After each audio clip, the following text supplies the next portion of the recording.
Assalamualaikum warahmatullahi wabarakatuh. Oke, selamat pagi. Hari ini pertemuan yang keempat ya. Kita akan membahas tentang prinsip prevention dalam sport injury. Nah, prinsip prevention ini juga menjadi salah satu hal yang sangat penting ya, karena ini berkaitan dengan injury ya. Ini biasanya semacam sebelum pertandingan ya, ini biasanya juga beberapa atlet melakukan pemanasan terlebih dahulu ataupun melakukan stretching dan sebagainya. Nah, tentunya sebenarnya secara konsep ya, prevention ini ada dua model nantinya. Yang pertama prevention sebelum terjadinya cedera, dan juga prevention supaya tidak terjadi cedera ulang dari cedera yang sebelumnya. Nah, ini adalah prinsip of injury prevention. Nah, kalau seorang intelektual itu dia berpikir bagaimana menyelesaikan masalah, tetapi seorang yang jenius dia akan mencegah masalah itu terjadi. Ya, ini Albert Einstein ya. Nah, secara prinsip ya di sini dalam preventif sport injury ada beberapa faktor-faktor penting lainnya yang dapat mungkin kita diskusikan ya. Mungkin dia akan membantu dalam prevensi atau pencegahan terjadinya cedera, yaitu ada warm up, stretching, tapping and bracing, protective equipment, terus suitable equipment, appropriate surface, dan juga appropriate training ya. Nah, secara sistematis ya, di sini adalah urutan untuk pencegahan dari cedera olahraga. Yang pertama kita menetapkan tingkat cedera ya, mungkin dari insiden dan juga keparahannya seperti apa. Terus yang kedua yaitu menetapkan etiologi dan juga mekanisme dari cederanya seperti apa ya. Baru nanti kan kita dari mekanisme tersebut mengetahui kira-kira jaringan apa yang mengalami cedera. Selanjutnya memperkenalkan pengukuran untuk pencegahannya ya. Selanjutnya yang keempat adalah menilai ya efektivitasnya dengan mengulangi pada langkah 1. Ini adalah urutan ya untuk pencegahan cedera olahraga, sehingga ini juga bisa dikaitkan dengan misalkan untuk mencegah cedera ACL nanti pencegahannya seperti apa ya, melihat dari mekanisme injury dan sebagainya, termasuk juga ACL yang post op ya, sudah rehabilitasi, sudah fisioterapi sampai selesai return to sport.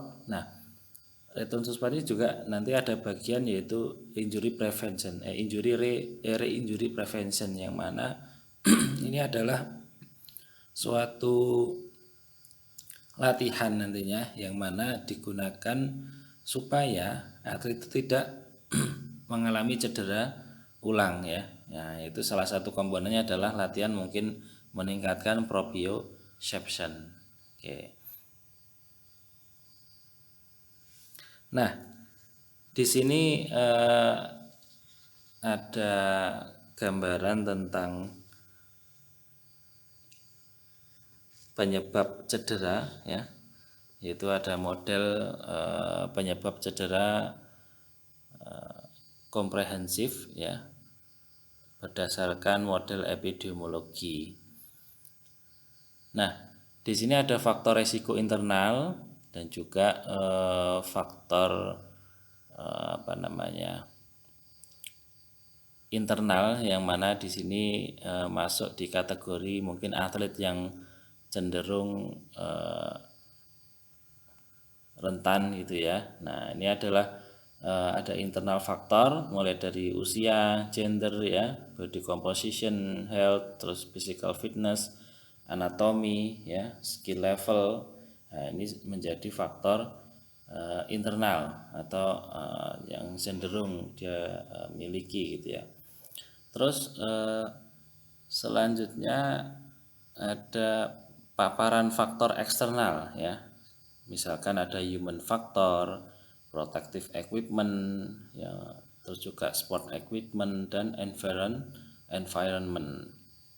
Nah, di sini dia masuk sebagai risiko faktor dari injury ya. Nah, selanjutnya dari kedua ini ya memungkinkan rentan terhadap cedera ya. Nah, misalkan di situ nanti ada event ya, ada event misalkan, terus misalkan saat playing situation ya, player or opponent behavior, terus ada gross biomechanical description dan juga detail biomechanical description, sehingga nanti itu juga menjadi injury mechanism ya, proximal outcome. Nah, sehingga nanti dari risk faktor tadi ya bisa jadi akan menjadi cedera atau injury ya melewati beberapa mekanisme tersebut. Nah, ini adalah contoh resiko profil ya atau profil resiko ya. Ini ada misalkan contoh periode musim ketika tim basket mungkin menjadi faktor resiko tertentu ya. Misalkan di sini ada basic training, training camp, competition dan rest period dari bulan Januari sampai Desember gitu ya. Nah, pada poin 1 di situ ada perubahan zona waktu ya. Ya, terus juga mungkin ada yang poin 2 mungkin ada transisi ya. Ada transisi ke jumlah latihan yang lebih besar dari pelatihan yang dan mungkin intensitas di lapangan. Terus juga yang ketiga di situ camp pelatihan baru ya untuk mungkin menyempurnakan yang mungkin sebelumnya dia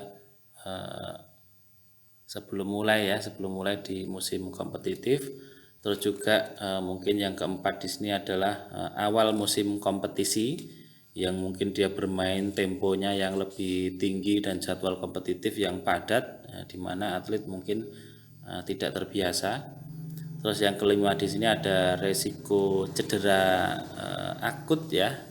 Eh, Resiko cedera akut yang tinggi karena selama musim kompetitif dan jadwal kompetisi yang ketat dengan intensitas yang penuh. Terus yang keenam ada periode interpose untuk pelatihan dasar ya, dengan latihan kekuatan yang mungkin atlet juga tidak terbiasa dan pelatihan pliometrik meningkatkan resiko mungkin tendinopati dan mungkin ketegangan otot. Terus yang ketujuh di sini ada akhir dari musim kompetitif yang mana pemain lelah dan yang lelah yang sangat gitu ya, sehingga waktu yang penting untuk mengobati atau treat tingkat rendah atau cedera yang mungkin tidak agresif ini perlu dilakukan supaya supaya nantinya tidak terjadi cedera yang lebih parah, yang mana kalau menunggu cedera sembuh dengan istirahat ini tidak direkomendasikan. Jadi misalkan pada saat itu ada sedikit saja cedera, maka dia harus segera diberikan treat atau diobati ya. Nah, yang ke-8 di sini adalah transisi ke periode pelatihan dasar dengan mungkin berlari setapak dan sebagainya. Di sini adalah bentuk profil resiko ya. Nah, di sini ada komponen tadi ya. Komponen pertama yaitu untuk pencegahan cedera. Yang pertama ada pemanasan ya. Yang mana pemanasan di sini manfaat dari pemanasan yang mungkin terjadi ya sebelum aktivitas fisik, yaitu termasuk misalkan meningkatkan darah ke otot ya, terus juga meningkatkan kerusakan dari oksimoglobin dengan meningkatkan pengiriman oksigen ke otot, terus juga di situ meningkatkan sirkulasi yang menyebabkan penurunan resistensi vaskuler ya, terus meningkatkan pelepasan oksigen dari mioglobin, terus ada metabolisme seluler yang disempurnakan ya, terus mengurangi resiko otot yang mengarah ke kontraksi otot yang lebih halus dan peningkatan efisiensi mekanis, terus juga meningkatkan kecepatan impuls saraf ya, meningkatkan sensitivitas reseptor saraf, terus juga penurunan serat alfa dan sensitivitas otot untuk meregang ya. Dan juga di sini penurunan jumlah cedera karena peningkatan rentang gerak atau range of motion gitu ya. Nah, ada juga penurunan kekakuan jaringan ikat yang menyebabkan penurunan kemungkinan ruptur ya misalkan. Terus juga peningkatan respon kardiovaskuler terhadap latihan berat yang mendadak. Terus juga peningkatan relaksasi dan konsentrasi. Nah, ini sangat penting ya saya kira untuk manfaat-manfaat dari pemanasan. Nah, beberapa studi di sini juga mengatakan bahwa pemanasan terstruktur yang dirancang untuk mencegah cedera ini dapat mengurangi resiko cedera sebesar 50% atau lebih. Nah, ya, namun memang di sini memang belum diketahui apakah efek dari fisiologis program pemanasan tersebut ya atau mungkin mengarah pada resiko cedera ya dan atau pengurangan resiko hasil dari efek pelatihan pada kekuatan, kontrol neuromuskular, teknik atau faktor lainnya. Nah, di sini ada salah satu lanjutannya selain pemanasan yaitu ada stretching ya. Nah, stretching ini adalah penguluran dari jaringan otot ya, yang mana waktu peregangan ini menjadi hal yang sangat penting, apakah dia pre exercise atau outside exercise ya. Nah, ini nanti perlu dipertimbangkan atau perlu dilihat. Lalu kita juga harus karena gini ya, pada stretching itu ya, peregangan sebelum ya latihan ini berbeda dengan di luar periode latihan ya. Misalkan efek saja ya, efeknya ini mirip dengan angkat berat gitu ya atau angkat besi ya. Yang mana latihan angkat besi atau peregangan ini akan menyebabkan penurunan kekuatan power dan daya tahan otot secara langsung ya. Namun jika seseorang mengangkat beban atau angkat besi tadi ya atau melakukan peregangan secara berminggu-minggu, nah ini malah akan meningkatkan kekuatan power dan daya tahan. Jadi kalau sesaat sekali gitu ya, itu akan menurunkan kekuatan power dan daya tahan secara langsung atau secara akut ya. Tapi ketika dia dilakukan secara terprogram dengan jangka waktu tertentu, maka dia akan meningkatkan kekuatan power dan daya tahan. Nah, mungkin juga perlu didiskusikan tentang spesifikasi peregangan dan juga mekanisme dari aksi potensial, terus juga mungkin peran dari berbagai jenis peregangan. Contohnya di sini ada static stretching ya, yang biasa dilakukan dengan dosis 30 sampai 60 detik. Nah, yang mana di sini kalau amannya yaitu ya durasi aman untuk static stretching. Kalau nanti kontraindikasi adalah dilakukan lebih dari 2 menit, ini akan menyebabkan cedera. Ada juga ballistic stretching, ada PNF atau proprioceptive neuromuscular facilitation stretching, yang mana gambarannya ada di sebelah kanan dari PPT ya. Ada PNF hamstring stretch ya, contohnya yaitu dia seorang pasien akan diminta untuk mendorong atau mengkontraksikan secara isometrik dari hamstringnya. Jadi kalau diawali dari awal itu misalkan, jadi pasien secara pasif digerakkan ke arah fleksi sampai keterbatasan ya,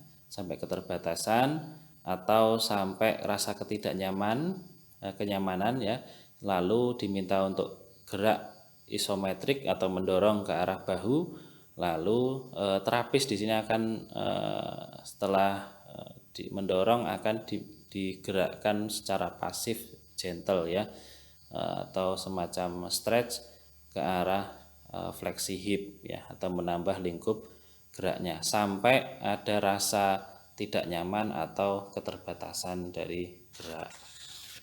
Nah, secara prinsip ini peregangan atau stretching ini adalah pemanasan sebelum melakukan peregangan ya, terus juga regangkan dengan lembut dan perlahan ya, terus juga peregangan sampai titik tegang tetapi tidak menimbulkan rasa nyeri atau sakit. Nah,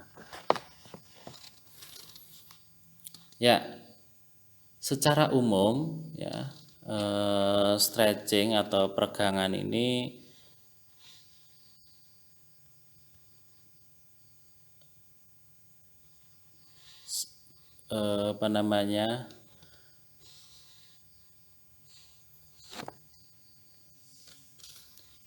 dibagi menjadi dua gitu ya. Ada yang general stretching dan juga specific stretching. Kalau yang general stretching di sini biasanya dia melibatkan peregangan dari kelompok otot utama ya. Sedangkan yang peregangan khusus biasanya secara spesifik dia terkait dengan cedera otot yang lebih spesifik ya. Nah, ini adalah contoh gerakan yang general stretching program ya. Ada gastrocnemius soleus ya, calf muscle, groin, terus stretching hamstring, groin, quadricep, lower back, gluteal piriformis ya, terus pectoral girdle, ada stretching tricep atau levator scapula. Nah, kita masuk ke prinsip yang selanjutnya, yaitu di sini untuk pencegahan cedera kita juga yang berkenaan dengan tapping dan bracing gitu ya. Nah,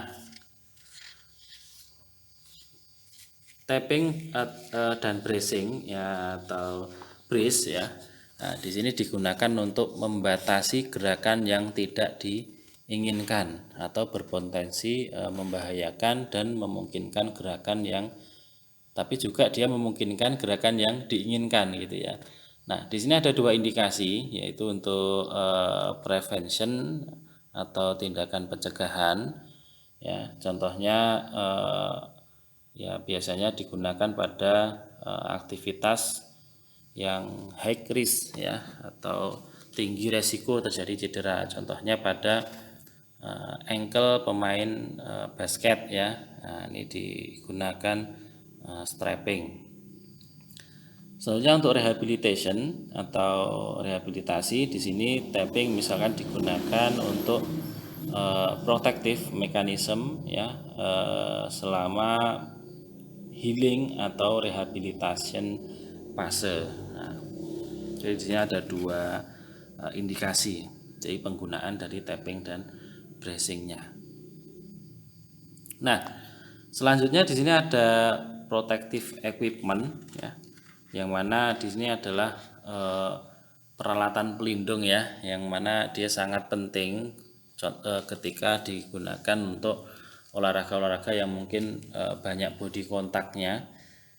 Nah, yang jelas di sini dia dirancang untuk melindungi berbagai organ tubuh atau bagian tubuh ya, melindungi berbagai bagian tubuh terhadap cedera tanpa mengganggu aktivitas olahraga.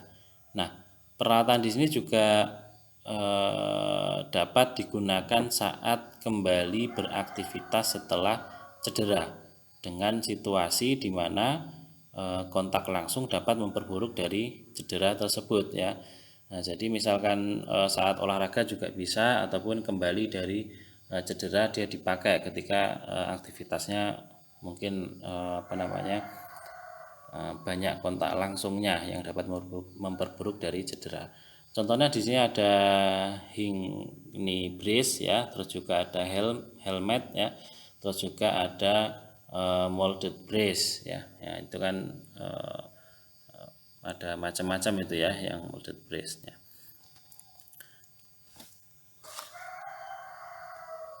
Nah, selanjutnya hal lain yang mungkin mendukung atau faktor dari pencegahan cedera adalah suitable equipment ya. Nah, di sini contohnya sepatu gitu ya, sepatu. Nah, ini menjadi elemen yang penting ya, yang mana berkontribusi terhadap atau mencegah sport injuries gitu ya. Contohnya pada pelari misalkan. Nah, di sini sepatu pelari yaitu yang sebelah kanan bawah ya, yang dia mungkin modelnya ya, modelnya yang forefoot flexibility, atau memang biasanya runner ini membutuhkan extra shock absorber atau absorption ya, yang mana dia membutuhkan saat dia berlari. Nah, yang atasnya ada dua sepatu itu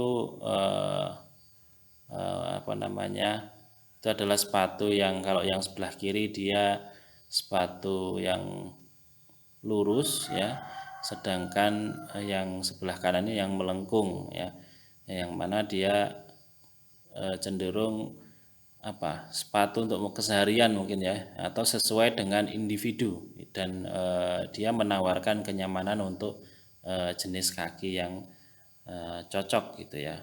Nah ini nah selanjutnya di sebelah kiri, nah ini ada sepatu, kalau di bagian medialnya itu dia midsole atau dual density ya, atau ada kepadatan yang ganda di bagian medialnya, yang mana dia mempromotkan stability ya.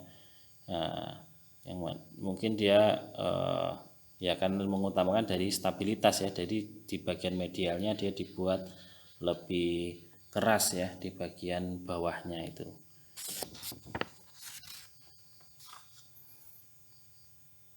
Nah, ini adalah fitur sepatu yang sesuai untuk jenis kaki yang berbeda ya. Nanti silakan sambil dibaca. Nah, ini jenis sepatu juga yang sebelah kiri dua ini ada running ya, atau untuk spikes mungkin dengan negatif heel ya. Terus juga yang sebelah kanannya ada football shoe ya, yang atas ya, atau sepatu untuk sepak bola, dan juga yang bawahnya ada sepatu untuk ski ya, yang mana dia dibuat klit yang dirancang untuk meningkatkan rotasi gitu ya. Nah, selanjutnya di sini masalah yang terkait dengan fitur struktural tertentu dari sepatu sepak bola gitu ya. Nah, nanti silakan dilihat, itu ada struktural fiturnya, juga ada associated problem ya yang muncul. Nah,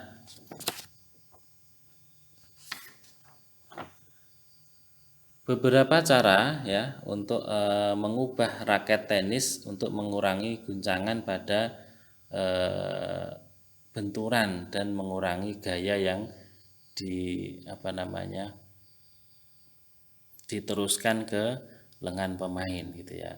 Nah, contohnya misalkan menurunkan dari tegangan senar ya, terus juga eh, mungkin apa ya, menggunakan senar yang berkualitas tinggi ya, terus juga talinya yang mungkin lebih tipis.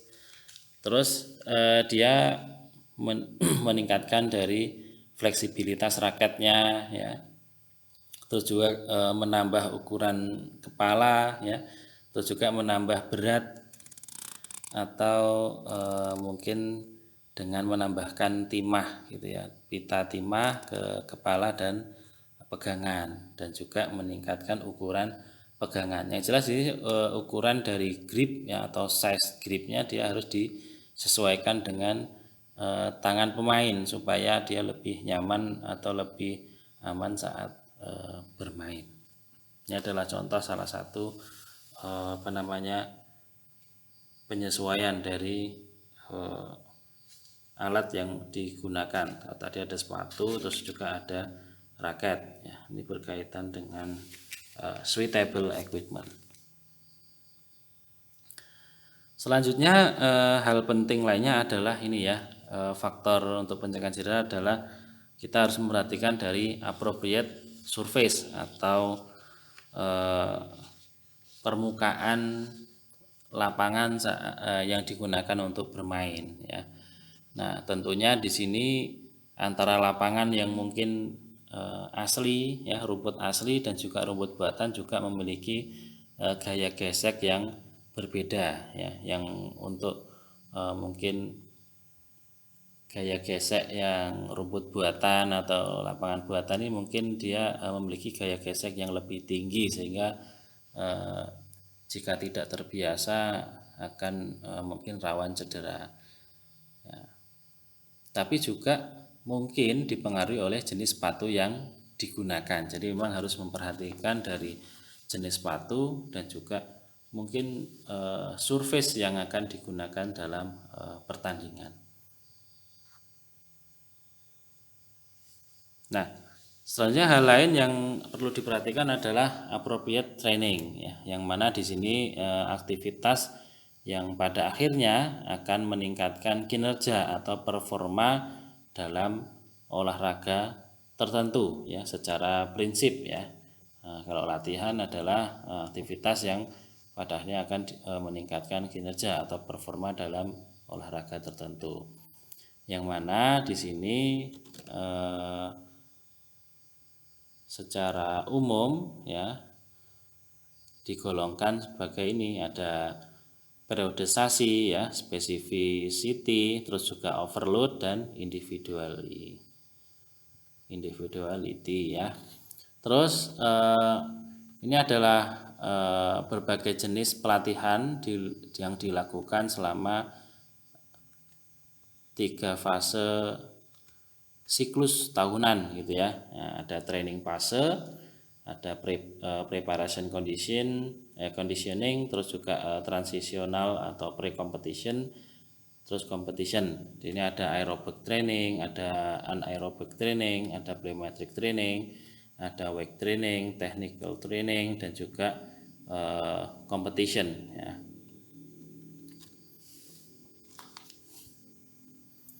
Nah, di sini adalah contoh dari periodization training ya.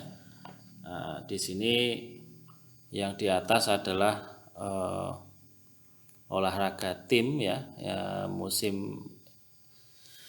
musimnya 5 sampai 6 bulan ya. Terus juga kalau yang bawah ini program selama 8 bulan ya. Ini seorang atlet yang ingin mencapai puncak yang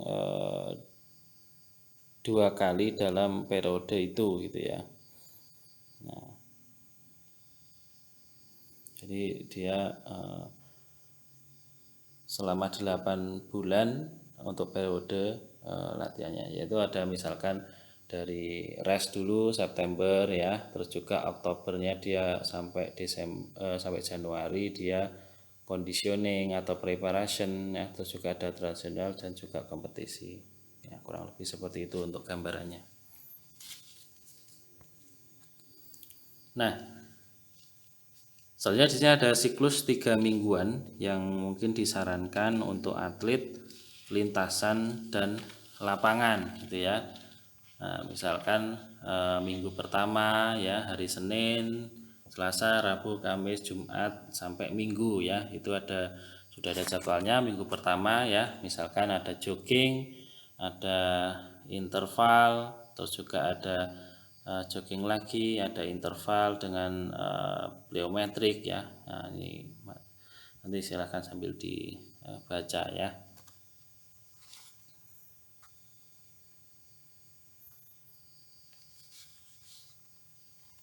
Nah, selanjutnya overload ya. Ini bagian dari tadi kan ada periodisasi, sekarang ada overload. Nah, overload di sini ya adalah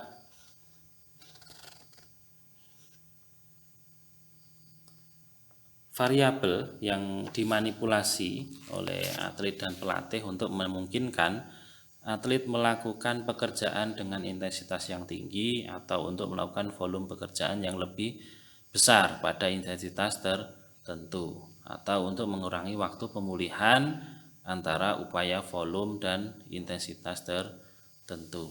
Nah, ini secara prinsip nanti mungkin bisa di ini ya. Nah, terus juga ada specificity ya. Nah, specificity di sini pelatihan untuk kinerja itu dalam olahraga yang diberikan kepada atlet. Jadi memang sesuai gitu ya, bentuk latihannya sesuai. Training yang digunakan juga sesuai untuk meningkatkan performa atau kinerja dari atlet. Terus individuality ya, yang mana ini juga sangat penting karena perbedaan individu antara olahragawan itu ya. Nah, pelatihan yang hebat memang harus disesuaikan dengan kebutuhan individu ya. Atlet sepak bola nanti kebutuhannya juga berbeda dengan atlet basket maupun badminton ya. Nah, ini adalah contoh training aerobic training gitu ya. Nah, di sini aerobic training adalah latihan yang mempertahankan denyut jantung antara 70% dan 80% dari heart rate maksimal ya. Kalau ingin dicoba nanti ya. Nah, nanti cara menghitungnya adalah HR max itu 220 dikurangi usia ya. Nah, di sini dicontohkan misalkan usianya 30 tahun didapatkan 190 sehingga nanti target untuk aerobiknya adalah di 135 dan 160 ketukan per menit ya. Nah, selanjutnya di sini ada 3 different resistant training technique ya. Di sini ada isotonik, isokinetik dan isometrik. Ya, tentunya teman-teman juga mungkin sudah hafal dengan ini ya, definitif. Untuk mempermudah kan kita biasanya melihatnya dari kata ya, definisi kata. Iso ini kan sama, tonik berarti kontraksinya dia sama. Terus kalau isokinetik same speed of movement, berarti speednya yang sama, dia bergerak secara dengan beban yang mungkin 5 kilo gitu ya. Nah, terus dia gerak. Nah, kecepatannya sama. Ini adalah isokinetik. Bukan masalah kontraksinya ya, tapi kecepatannya atau speednya. Nah, secara isometrik ini sama panjang gitu ya. Jadi dia hanya berkontraksi, tidak ada perbedaan dari gerakannya, sehingga ya posisinya memang tidak ada ini ya, perubahan dari lengthening otot. Nah, isometrik ya, sama panjang. Nah, di sini ada respon dari saraf pusat ya, kaitannya tanggapan dalam menanggapi atau beberapa masukan dari sensoris dari semua organ tubuh gitu ya.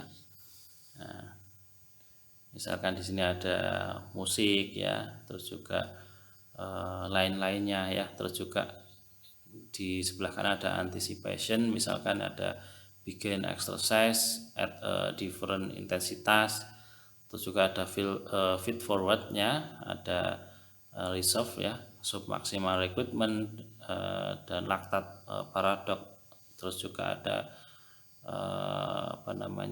VO2 max ya. Nah, terus sebelah kiri ada feedback berupa running downhill, terus juga glycogen stores, ada hypoxia of hyperoxia ya. Terus juga ada end spurt-nya yaitu berupa world record laboratory studies ya.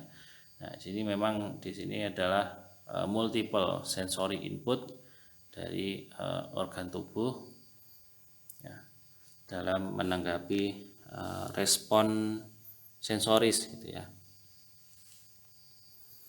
Nah, hal penting lainnya yang perlu diperhatikan adalah adequate recovery atau recovery yang adekuat ya. Nah, adequate recovery ini sangat penting ya jika seorang atlet ini ingin mendapatkan manfaat yang penuh dari latihan dan juga pencegahan cedera gitu ya. Nah, secara umum recovery ini memang bertujuan untuk memaksimalkan performa ya, dan juga meminimalkan potensi terjadinya cedera di next event. Nah, secara spesifik ya, recovery proses di sini adalah misalkan ini ya untuk restorasi of function ya, terus juga neuromuscular recovery, tissue repair, resolution of muscle soreness atau nyeri otot ya, terus juga psychological recovery. Nah, di sini ada sejumlah metode umum yang mungkin sering digunakan untuk recovery untuk mempercepat proses pemulihan ya. Contohnya ada warm down ya, atau active recovery atau pendinginan gitu ya. Nah, terus juga ada cold water immersion atau ice bath ya.